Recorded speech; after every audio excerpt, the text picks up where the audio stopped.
Hello, and welcome to Whole Brain Thinking, making the most of your mind. In this short video, we're going to look at the two sides of our brain and the different ways in which they work.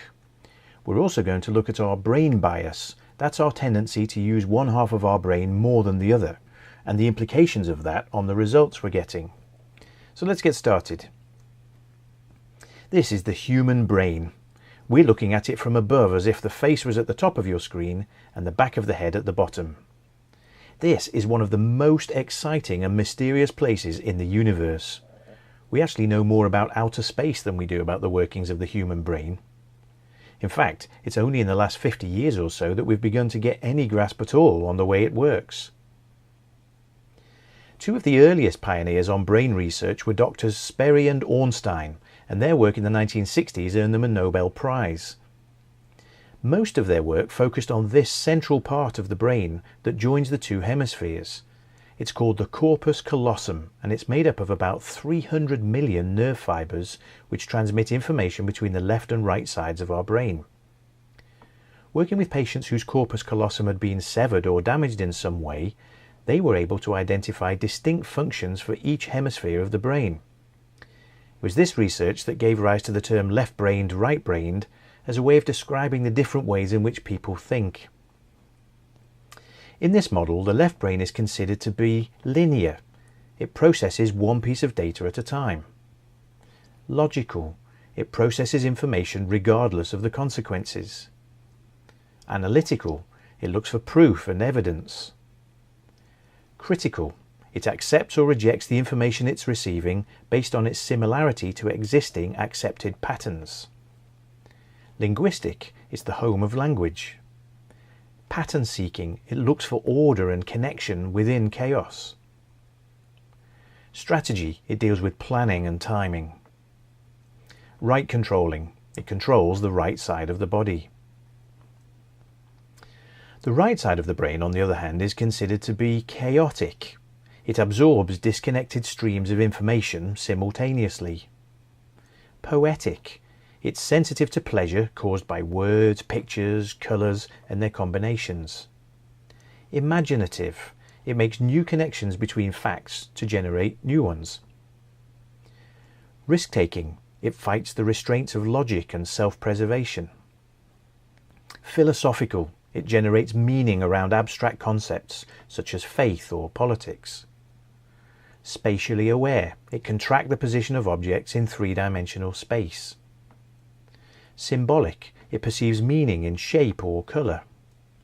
Left controlling. It controls the left side of the body. Now, in the 1960s, we tended to categorise people as either left-brained or right-brained. But as further research has been done, we've come to understand that both sides of the brain are capable of all kinds of processing, but with their own unique way of doing so. So nowadays we see brain bias not so much as either or, but more as a continuum. And each person resides at a certain point on the left brain, right brain scale. Where they stand on that scale determines their own unique blend of left-brained and right-brained characteristics.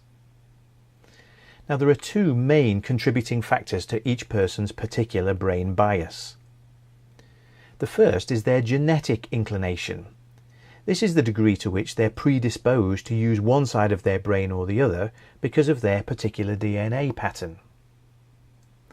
The second factor is what we call societal pressure. Or, in other words, our tendency to emphasize one side of our brain over the other because of factors such as our early successes at school, parental expectations for our job or career. You know, forget being an artist, you'll never make any money. Perhaps the greatest impact on our brain bias, though, comes from the requirements of our job. Because most businesses tend to value consistency and predictability over creativity, employees are generally encouraged to use their left brain far more than their right. So, for all these reasons, most of us have a bias in favour of one side of our brains over the other. Most commonly, this will be a bias towards the left side for the reasons we've already discussed. This has significant consequences in terms of our ability to problem solve, absorb new ideas, and generate new and better ways of doing things. But the good news is you can rebalance your brain. Now, later on in this series, we're going to look at a number of ways to rebalance our brains.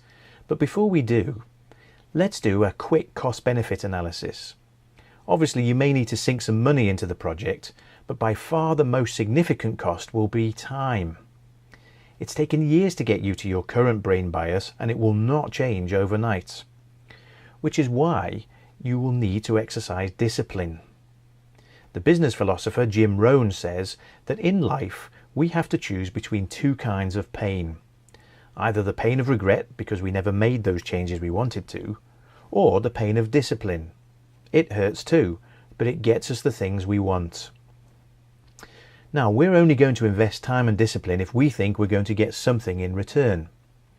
So in the next video, we're going to think about the benefits of rebalancing our brain.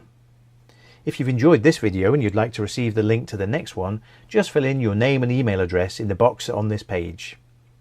You'll also receive details of how to follow the entire course. So I hope you've enjoyed this and found it helpful. Thanks ever so much for watching. Bye-bye.